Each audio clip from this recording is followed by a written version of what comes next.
You wake up in the early dawn of a small village in the Sahel, and before the roosters even crow, the silence is broken by the sight no human being should ever become accustomed to bodies lying in the dirt, the victims of another night of terror. For millions across West Africa, this is not a nightmare. It is daily life. The Sahel region now carries the grim title of being the deadliest place on earth for Islamist attacks. And yet beyond the bloodshed, this belt of land stretching from Senegal to Sudan is also the main highway for refugees and migrants heading to Europe. What happens here doesn't stay here, it spills outward, shaping the destiny of Africa and influencing politics far beyond its borders. In just a few short years, governments in Mali, Burkina Faso, and Niger have collapsed under the weight of coups. European soldiers and businesses have been expelled. A vacuum has opened. Into that void, Russia has marched with mercenaries, weapons, and carefully crafted propaganda. Across Ouagadougou, Bamako, and Niamey, the tricolor flags of France have been torn down, replaced with banners of Russia. Songs praise Moscow, posters celebrate Putin, and a new generation of rulers proclaim, "We don't want France anymore. We want Russia." But what does Moscow truly want in Africa? Is this a story of liberation from colonial chains or the dawn of another dependency disguised as friendship? The West has failed to provide security, but can Russia offer anything more than short-term survival? The Sahel is no longer just Africa's struggle. It has become the front line of a modern Cold War. And as millions of young Africans grow up surrounded by violence, their choices or their lack of choices will ripple outward into Europe, America, and the entire world. So we ask you, do you believe this is genuine independence or simply a new master wearing different colors? Please share this video if you feel that Africa's truth must be told. Subscribe if you believe the story of Burkina Faso and President Ibrahim Traoré deserves to be heard beyond the headlines. When you trace the roots of today's Sahel crisis, you cannot escape the long shadow of empire. For centuries, France carved deep scars into West Africa, plundering its gold, uranium, and cotton, imposing forced labor and stripping entire communities of dignity. Independence in the 1960s promised freedom, but what followed was more complicated. French soldiers never really left. The CFA franc kept economies tied to Paris. French corporations, especially in uranium-rich Niger, continued to dominate. Military bases dotted the region, while leaders seen as friendly were propped up often against the will of their people. Decade after decade, frustration mounted. Education systems faltered, hospitals remained underfunded, and unemployment grew like a spreading desert. Ordinary people felt the weight of history on their backs. 60 years of partnership with France had not delivered progress. And in the background, a new and deadlier threat was growing. Islamist militants affiliated with Al-Qaeda and the so-called Islamic State spread like wildfire, attacking villages, slaughtering families, and displacing millions. The Sahel became a graveyard of promises. France responded militarily. In 2013, it launched Operation Serval in Mali, later expanded into Operation Barkhane across the Sahel. Backed by the United States, European allies, and regional forces, the mission aimed to contain jihadist groups. French officials insisted they were acting at the request of African governments. François Hollande even claimed that without French troops, Mali and Burkina Faso might have disappeared from the map. But on the ground, perceptions were different. Soldiers patrolled, but the violence never stopped. Militants continued to kill with impunity. For many Africans, foreign troops looked less like saviors and more like occupiers. By 2016, tragedy struck Burkina Faso's capital, Ouagadougou. Gunmen stormed the Cappuccino Cafe and nearby hotels, killing 27 people. It was the country's first major terror attack, staining the heart of the city with blood. Survivors still recall how the once bustling street of laughter and music was transformed into a war zone. It was a turning point, the beginning of a decade of escalating violence. At the same time, discontent boiled over in the streets. In Mali, young protesters gathered in 2020 to denounce corruption, nepotism, and France's meddling. Women, men, students, and elders marched side by side demanding change. Blogger Benoro Zangare, speaking from his modest home in Bamako, remembers the moment as a revolution. "We were tired of living in chaos. It was time to make history." That movement paved the way for a military coup, the first of many that would redraw Sahel politics. Between 2020 and 2023, the Central Sahel witnessed 5 coups in Mali, Burkina Faso, and Niger. Each toppled government promised stability, but instead brought more uncertainty. What united them was a fiery rejection of France and a surprising embrace of Russia. Across the capitals, protesters waved Russian flags and cheered for Wagner, the infamous mercenary group. Billboards and songs painted Russia as a liberator, a partner willing to give real weapons rather than wooden rifles for training. This narrative found fertile ground because it tapped into centuries of humiliation. "France has no business here," said one Malian protester. 60 years after independence, they are still controlling us. For many, Russia symbolized resistance, the opposite of France's paternalism, and so Moscow seized its opportunity. Wagner fighters arrived quietly, offering security where the West had hesitated. Propaganda campaigns amplified the message Russia stands with Africa against imperialism. But behind the slogans, darker realities unfolded. Wagner mercenaries were accused of atrocities, from collective punishments against villages to arbitrary killings. Human Rights Watch documented hundreds of civilian deaths linked to joint operations between local armies and Wagner. Still, the narrative persisted: Moscow as protector, Paris as oppressor. By July 2023, Niger, once seen as the West's last stronghold, fell to another coup. Crowds stormed the French embassy, setting it ablaze, while Russian flags flew above the chaos. The new junta expelled French troops, shut out Western diplomats, and turned instead to Moscow. In a single stroke, the map of alliances in West Africa was redrawn. The story of the Sahel's recent years is therefore not just about terrorism. It is about a profound shift in power. France and its allies, once dominant, have been pushed aside. Military regimes now hold sway, bound together in the alliance of Sahel states. And in the wings, Russia plays the role of both partner and puppeteer, exploiting discontent, supplying arms, and filling the vacuum left behind. The breaking point came not just from history, but from the living, breathing crises that swept across the Sahel in the last few years. Each coup, each violent night, and each broken promise pushed the region further into the arms of new rulers who rejected the old order. The moment of highest tension was reached when governments fell one after another, journalists disappeared, and propaganda flooded the streets, transforming the Sahel into a theater of global rivalry. In Ouagadougou, the capital of Burkina Faso, the mood shifted dramatically. Once a bustling artisan market filled with tourists, the city now feels like a fortress under siege. Musicians like Don Sharp Duro turned their art into political weapon songs, railing against France, praising national heroes, and celebrating the military as saviors. Street corners that once displayed French names were repainted with African independence icons. Every flagpole now carried the tricolor of Mali, Niger, or Russia. The message was clear: the colonial era was over, and a new chapter was being written in defiance. But the defiance came at a heavy price. For journalists, it became nearly impossible to work. International crews were forced into secrecy, filming with hidden cameras, dodging escorts, and constantly looking over their shoulders. The climax of this repression was the kidnapping of reporters by armed men. Masked, heavily armed, they shoved the journalists into a vehicle, interrogating them for hours in the fields outside the city. Phones were confiscated, bags searched, and threats whispered in the darkness. Even after their release, the message was unmistakable: in this new Sahel, the truth itself was under siege. Meanwhile, Russia's presence became more than symbolic. Wagner mercenaries, later rebranded as the Africa Corps, appeared on the ground, providing bodyguards for leaders like Ibrahim Traoré, parading through the capital during public events and embedding themselves in security operations. They brought real weapons where Europe had offered wooden rifles. They promised victory where France had delivered stalemates. And with every Kalashnikov handed out, Moscow deepened its grip on the region. The propaganda machine shifted into high gear.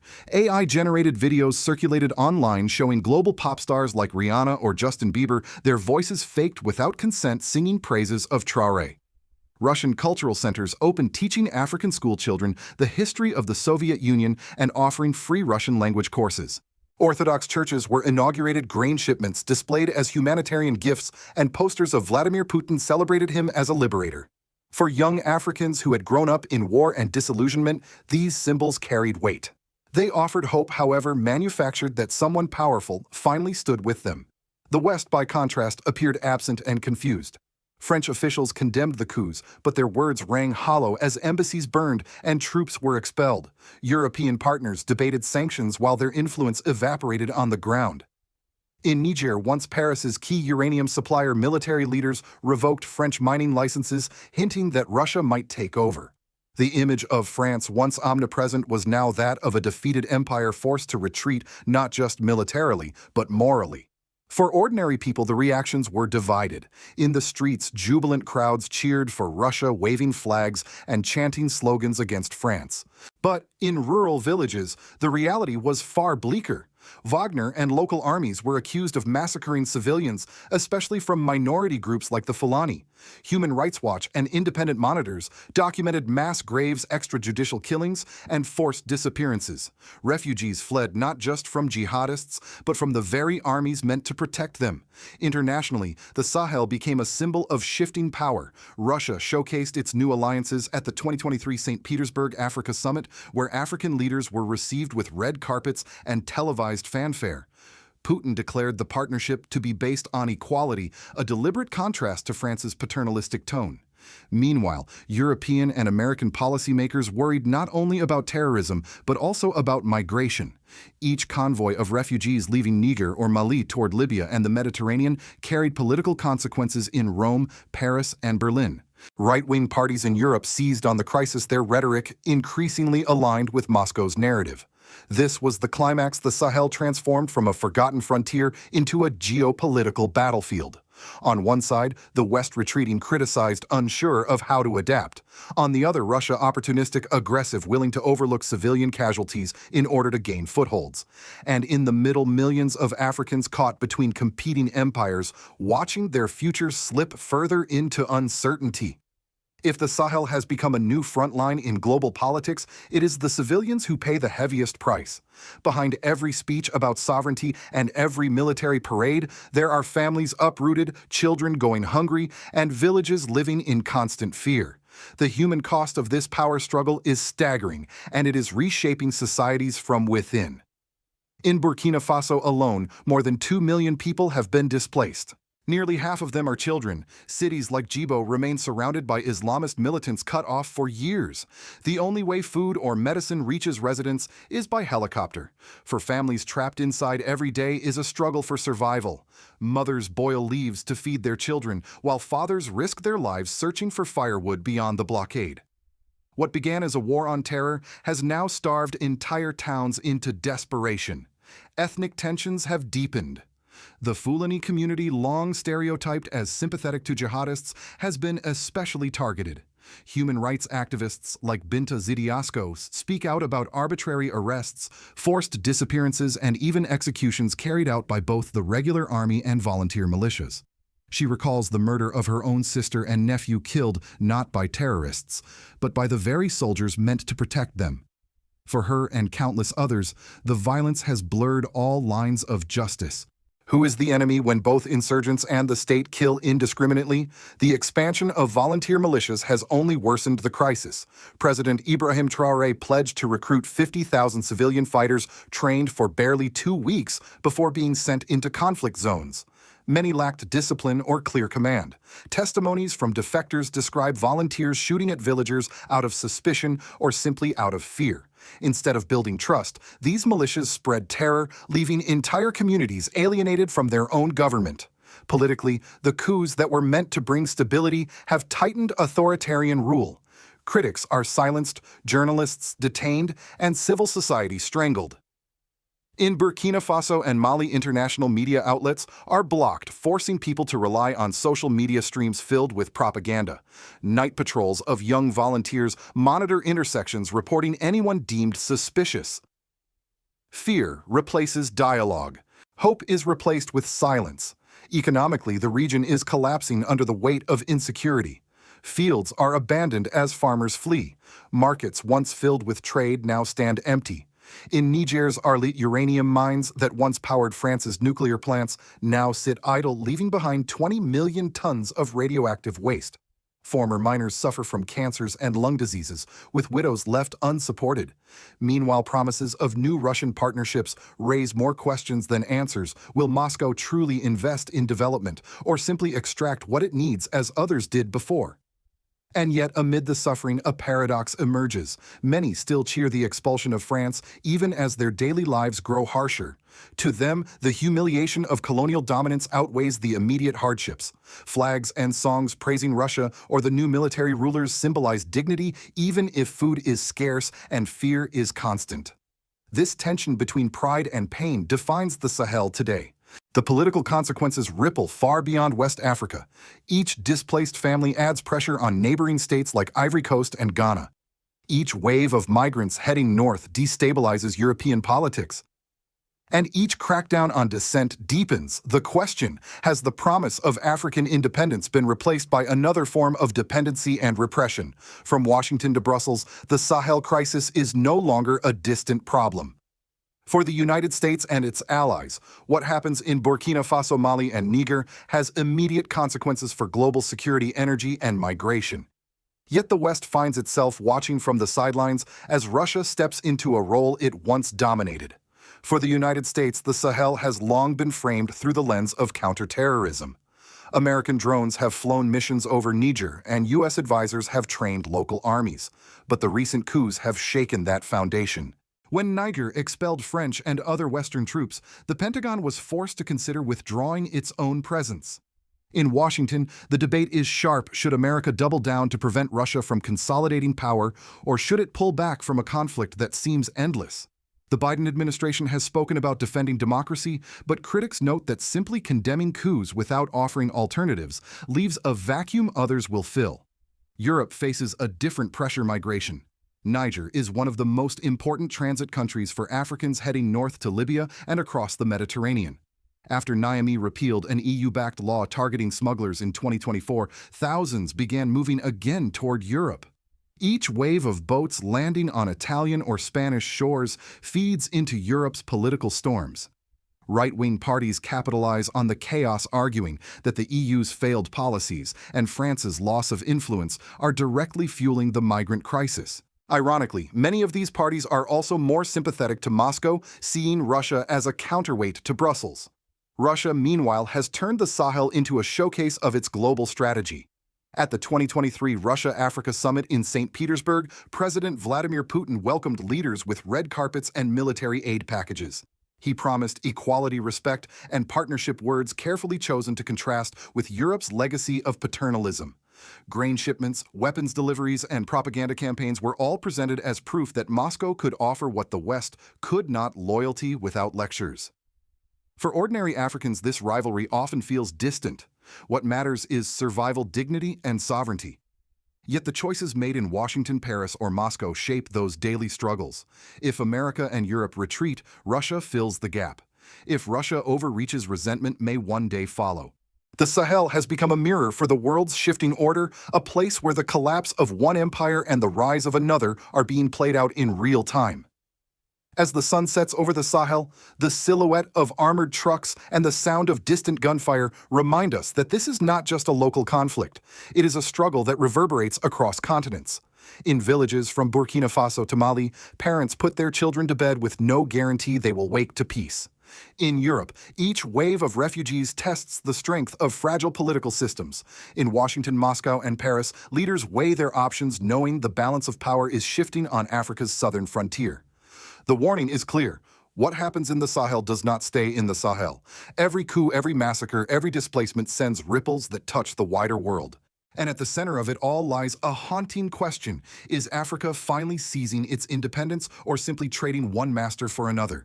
The celebration of Russian flags in Ouagadougou may feel like victory, but history has taught us that foreign promises often come with hidden chains. For Burkina Faso, the story is especially sharp. President Ibrahim Traoré has positioned himself as the face of a new Africa, young, defiant, unwilling to bow to Paris or Brussels. He demands that foreign companies share profits with the state. He celebrates sovereignty in every speech, and he rallies the youth with bold declarations. But will his reforms truly bring lasting dignity? Or will his alliances entangle the nation in new dependencies? The world must ask itself, how many more generations of Africans will grow up knowing only war and exploitation? And how many more times will global powers redraw Africa's map for their own interests? The Sahel is not just another geopolitical battleground. It is the test of whether humanity can learn from the past or is doomed to repeat it. Now, I turn the question to you. Do you believe that President Ibrahim Traoré's vision can guide Burkina Faso and the Sahel toward genuine independence, or is this just another cycle of control disguised as liberation? Please share this video if you feel that Africa's struggle deserves the world's attention. And subscribe if you believe that the truth, however uncomfortable, is more important than the headlines. Together, let us keep watch, keep questioning, and keep the conversation alive.